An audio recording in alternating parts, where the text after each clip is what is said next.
There's no subway service on the portion of Line 1 between St. Clair West and King Stations due to track work. Shuttle buses are running. Check ttc.ca for more information.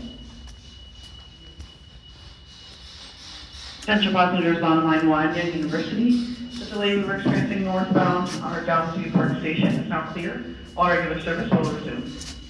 Again, all passengers on Line 1 at University, the delay northbound out of our Downsview Park Station is clear. All regular service will resume.